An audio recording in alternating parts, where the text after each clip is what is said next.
ശ്രീനാരായണ ഗുരുദേവ ജയന്തി വിശ്വ സാഹോദര്യ ദിനമായി പ്രഖ്യാപിക്കാൻ കേന്ദ്ര സർക്കാർ മുൻകൈയെടുക്കണമെന്ന് എം.കെ. രാഘവൻ എം.പി. ആവശ്യപ്പെട്ടു. വെസ്റ്റ് ഹിൽ ഗുരുവരാശ്രമ പ്രഥമ പ്രതിഷ്ഠാ മഹോത്സവ പരിപാടികൾ ഉദ്ഘാടനം ചെയ്ത് സംസാരിക്കുകയായിരുന്നു അദ്ദേഹം.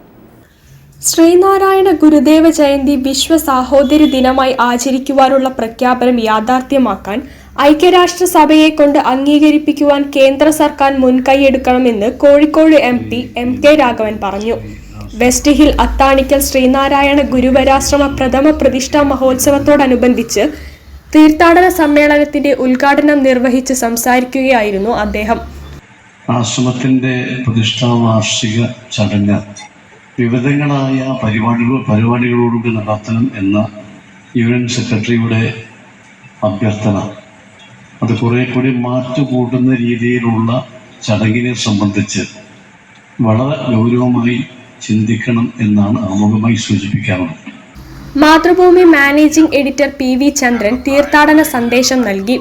SNDP യോഗം അസിസ്റ്റന്റ് സെക്രട്ടറി രാജൻ മഞ്ചേരി മുഖ്യപ്രഭാഷണം നടത്തി. ശിവഗിരി മഠത്തിലെ സ്വാമി പ്രബോധ തീർത്ഥ, സ്വാമി പ്രേമാനന്ദ ആനന്ദമാർഗി, ആശ്രമത്തിലെ സ്വാമിനി ആനന്ദപ്രതി എന്നിവർ പ്രഭാഷണം നടത്തി. യൂണിയൻ പ്രസിഡന്റ് ഷനൂപ് താമരക്കുളം അധ്യക്ഷത വഹിച്ചു.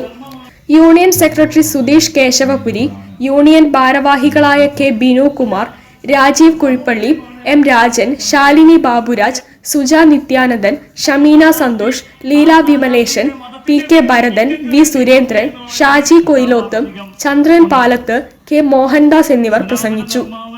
സമ്മേളനത്തിന് മുന്നോടിയായി വരയ്ക്കൽ കടപ്പുറത്ത് നിന്ന് ഗുരുപൂജയ്ക്ക് ശേഷം വാദ്യമേളങ്ങളുടെയും താലപ്പൊലിയുടെയും അകമ്പടിയോടെയുള്ള വർണ്ണശബളമായ തീർത്ഥാടന ഘോഷയാത്ര ബട്ട് റോഡ് വെസ്റ്റ് ഹിൽ ചുങ്കം വഴി അത്താണിക്കൽ ഗുരുവരാശ്രമത്തിൽ സമാപിച്ചു.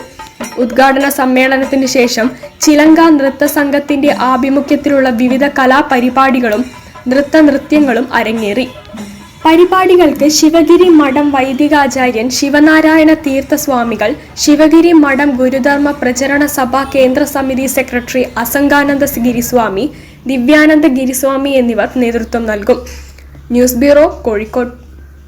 സംസ്ഥാനത്തെ പൊതുവിദ്യാലയങ്ങളിലേക്ക് നടത്തുന്ന താൽക്കാലിക അധ്യാപക നിയമനങ്ങൾ പൂർണ്ണമായും എംപ്ലോയ്മെന്റ് എക്സ്ചേഞ്ച് വഴിയാക്കണമെന്ന്